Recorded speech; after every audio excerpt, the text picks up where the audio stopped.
How to allow Reddit to access photos. That's what I will show you in this video. But before we begin, make sure to subscribe to the channel and ring the bell to get notified whenever a new video is uploaded. With that said, let's get started. So go ahead and open up your settings and then scroll down to apps and then navigate to Reddit.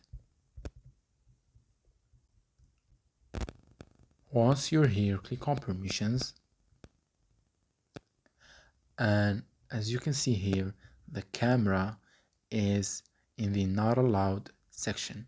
So what you need to do is click on it and then select allow only while using the app or ask every time.